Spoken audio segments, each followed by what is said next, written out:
Laurence Léniel, qui est directrice des soins au centre hospitalier du Mans et qui va nous présenter son expérience sur la constitution d'un dossier de protocole de coopération et surtout sa validation, parce qu'on peut constituer un dossier et puis on se dit ben voilà, c'est fait, c'est envoyé à l'ARS, etc., c'est validé, et puis avoir quelques surprises. Donc elle nous fera aussi des recommandations et elle nous parlera de ce protocole de coopération, comment ça peut évoluer vers un nouveau métier. Donc Laurent, je te laisse la parole.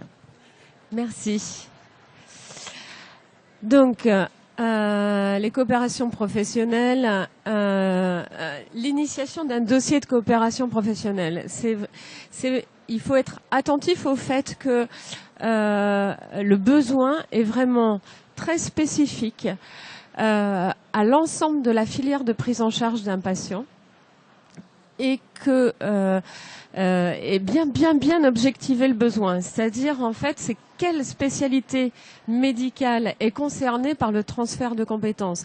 Ça, c'est vraiment important parce que on peut avoir, en l'occurrence, c'est ce qui a pu se passer au centre hospitalier du Mans, on peut avoir des champs de compétences qui ont des frontières très étroites. Par exemple, donc nous, sur le CH du Mans, le transfert de compétences s'est fait sur le transfert de l'éco-doppler, de l'exercice de l'éco-dopplériste par des manips radio. Donc c'est les manips radio qui font les éco-dopplers des membres inférieurs, enfin les éco-dopplers en général, membres inférieurs parce que c'est ce qu'il y a le plus, mais les éco-dopplers en général, et également les échographies abdominales. Donc en fait, on est sur deux spécificités d'activité médicale. L'échographie abdominale relève de la compétence radiologique, enfin des radiologues, et l'écho-doppler relève à la fois des radiologues et à la fois des médecins vasculaires. Donc attention à qui va être le délégant. Est-ce que ce seront des radiologues ou est-ce que ce seront des médecins vasculaires? Il est extrêmement important que ce soit bien spécifié parce que le dossier de coopération qui avait déjà été préalablement validé sur le territoire était un dossier de coopération de transfert de compétences des radiologues vers les manips radio. Et au CH du Mans, ce sont les médecins vasculaires qui ont la pratique de l'exercice des écho-dopplers.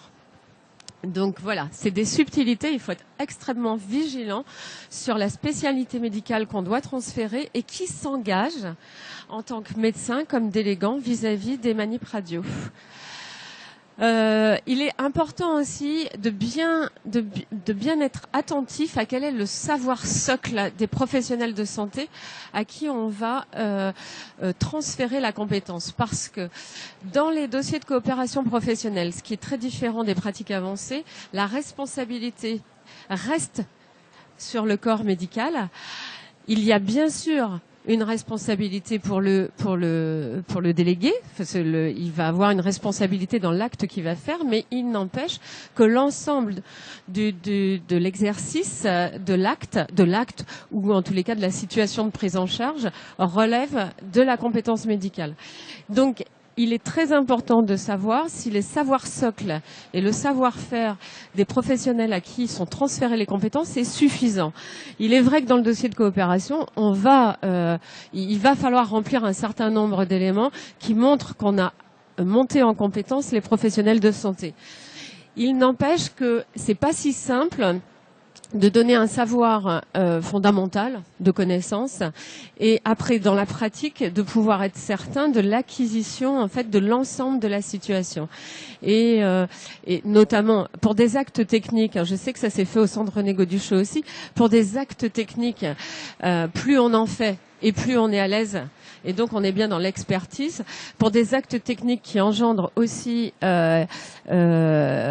l'observation d'une situation clinique, là, il est très important, voire d'une observation diagnostique. Et avec l'écho-doppler, on est quand même sur le fait qu'il y a l'exercice d'un acte de soin, mais il y a également une observation de ce qui se passe quand on fait l'acte de soin. Et il y a des compétences de savoir-faire qui ne sont pas forcément liées aux compétences du savoir. Donc, attention à comment on va évaluer l'acquisition en compétences des professionnels de santé. Et puis, l'organisation doit permettre un gain en organisation, tout en maintenant un contrôle médical. Donc c'est vrai qu'il est très important qu'on ait une supervision et un contrôle médical, mais que ce contrôle finalement n'annule pas l'organisation qu'on a voulu mettre en place, c'est-à-dire le gain en temps et en passage de flux des patients. Parce que si le contrôle doit être trop fréquent ou trop pendant la présence du patient, on peut du coup occuper un médecin alors que notre souhait c'était de le libérer. Et il ne faut pas qu'il soit parasité parce que le professionnel va l'appeler régulièrement parce qu'il est en demande ou en inquiétude par rapport à un contrôle médical. Et en fonction de l'acte ou de la situation qu'on va déléguer, il peut à un moment donné quand même avoir besoin de la supervision médicale. Donc attention, est-ce que c'est une supervision fréquente ou pas fréquente ? Donc, dans les recommandations pour la construction, vérifier que le site COP Santé dans les transferts de compétences ont déjà été validés et qui peuvent être repris dans le cadre de la problématique. Il y a aujourd'hui un certain nombre de dossiers de coopération qui sont validés sur le plan national. Et on a tendance à vouloir toujours réinventer le fil à couper le beurre.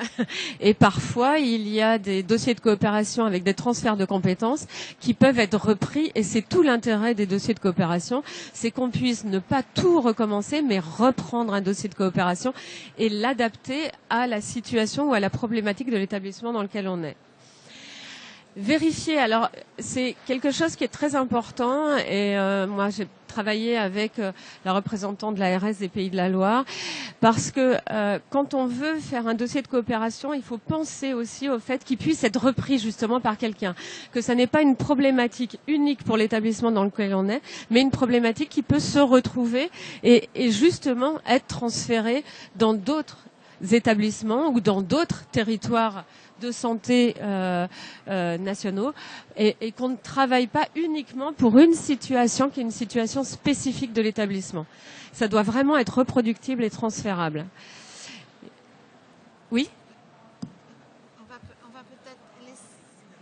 D'accord. Excusez-moi. On va peut-être laisser terminer, puis vous poserez les questions ensuite pour l'enchaînement.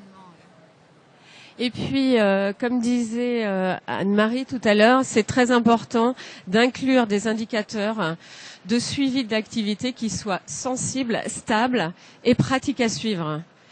Parce que montrer qu'on est efficace et performant avec un dossier de coopération nécessite qu'on le suive régulièrement et qu'on puisse faire, y compris en interne, hein, bien sûr pour l'externe, mais y compris en interne, qu'on puisse faire des retours d'activité qui montrent qu'on a un gain soit dans la prise en charge du flux des patients, soit, enfin c'est toujours dans le flux des patients et le besoin des patients, mais aussi avec une organisation qui est efficiente tant pour le corps médical que pour les paramédicaux.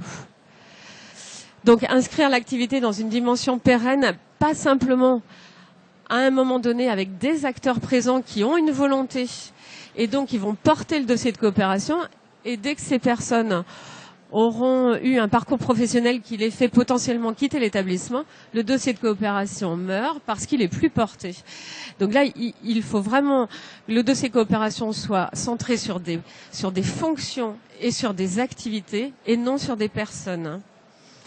Projeter la possibilité de faire évoluer ce transfert de compétences en pratique avancée ou en spécialisation de métier. C'est vraiment, ça peut être un marchepied, soit pour les pratiques avancées quand il y a une analyse clinique de situation, soit pour une spécialisation de métier quand il y a une expertise métier. Et puis, entamer un dialogue social à la construction du dossier, car ce jour, il n'y a pas de reconnaissance statutaire des transferts de compétences entre professionnels et les partenaires sociaux sont frileux pour qu'on transfère les compétences à des professionnels puisque c'est une expertise ou une activité singulière et qui n'a pas de rémunération statutaire et de reconnaissance statutaire. Donc c'est toujours une négociation, faut l'entamer de bonne heure. Et puis je mets ne pas être pressé parce qu'un dossier de coopération, c'est entre 1 an et 1 an et demi pour une validation complète du dossier de coopération. Voilà. La spécificité manipulateur ayant un DU d'échographie, rapidement, en fait, comme pour tout, les critères qui ont été repris avec la Cadre supérieure de santé, ces critères qu'on retrouvera dans tous les dossiers de coopération, il faut des professionnels volontaires, motivés, expérimentés et qui s'engagent individuellement, puisque c'est eux qui s'engagent sur le site Scope Santé comme professionnel individuel. Il n'est pas acteur seulement de l'examen, il est responsable de l'examen. Donc, quand il a une inquiétude, il ne doit pas hésiter à solliciter le médecin pour vérifier les images. Mais c'est vrai, dans tout dossier de coopération, je vous l'ai dit, il doit y avoir un contrôle médical quand il y a, puisque c'est lui qui en garde la responsabilité. Et puis la formation en DU d'échographie en complément de l'apprentissage avec un médecin, parce que comme c'est un acte technique très singulier, on s'aperçoit que dans le savoir-faire, il y a un temps d'apprentissage qui est au-delà du DU, qui nécessite vraiment de l'expertise et d'effectuer des actes de façon importante. Le manipulateur, alors la personne, le professionnel, et là en l'occurrence chez nous le manipulateur, c'est quelqu'un qui va avoir une situation singulière puisqu'il est hors du planning standard. Il est donc reconnu par ses pairs pour avoir une spécificité, mais du coup ça lui donne une place singulière. Et puis c'est à lui aussi que revient le fait de gérer sa programmation et sa vacation d'activité, ce qui est quand même quelque chose qui n'est pas toujours dans l'habitude des professionnels de santé. Ils reçoivent plus la vacation et la gèrent plutôt que de participer à la programmation.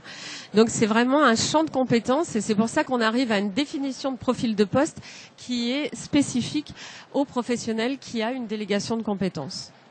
La notion de confiance, inévitablement, entre le médecin délégant et le professionnel qui a la délégation. Les perspectives d'évolution, donc sur l'imagerie, spécifiquement, puisque chez nous c'est l'imagerie, les demandes de prise en charge en imagerie croissent, le recrutement en radiologue reste toujours très complexe. Donc on peut penser que ce type de transfert de compétences sur des actes qui peuvent engendrer une expertise professionnelle peut tout à fait répondre à un besoin aujourd'hui, un besoin très clairement d'organisation des soins et de prise en charge des patients. La formation donc des manipulateurs et leur exercice permet de diminuer les rendez-vous, permet de gérer un flux de patients plus important. Et puis on a la perspective des GHT avec le besoin des différents établissements d'avoir une réponse rapide sur des examens diagnostiques. Donc en imagerie, on peut penser que l'expertise sur des actes simples vont encore croître, mais avec bien sûr une compétence avérée. Et puis, donc voilà, attention bien sûr, parce que même si on transfère des compétences, le médecin garde la responsabilité. Sur les nouveaux métiers, on peut imaginer, pourquoi pas, des fonctions spécifiques de manipulateurs en radiologie. Alors pourquoi pas écho-dopplériste, mais dans ces cas-là, ça voudrait dire que 100% de son activité est centrée sur cette activité-là, parce qu'on se rend bien compte que quand ils n'en font pas régulièrement, ils perdent rapidement quand même, enfin rapidement, tout est relatif, mais ils perdent en qualité d'exercice et de visualisation des images. Et les radiologues, nous, on a eu vraiment un échange important avec les radiologues. Sur l'échographie abdominale, c'est clair que les médecins radiologues sont extrêmement frileux pour poursuivre ce transfert de compétences, parce qu'il faut en faire beaucoup et régulièrement, qu'il y a une analyse clinique diagnostique très importante avec une responsabilité engagée du radiologue. Donc je pense que vraiment sur des actes qui entraînent une responsabilité diagnostique du radiologue, je pense qu'ils seront frileux pour garder ce transfert de compétences. Sur des actes où on est plus sur des examens qui sont faits mais qui vont venir incrémenter d'autres examens pour un diagnostic global, là il y a plus, et l'écho-doppler en fait partie, puisqu'il y a toujours la consultation avec le médecin vasculaire, il y a toujours autre chose qui vient corroborer l'ensemble d'un diagnostic. Là, en revanche, je pense qu'il y a possibilité de maintenir des transferts de compétences. Donc on est plus, à mon avis, pour ce qui concerne l'imagerie, sur de l'expertise métier que sur de la pratique avancée, puisqu'il n'y a pas d'analyse clinique globale autour de la prise en charge du patient. Voilà.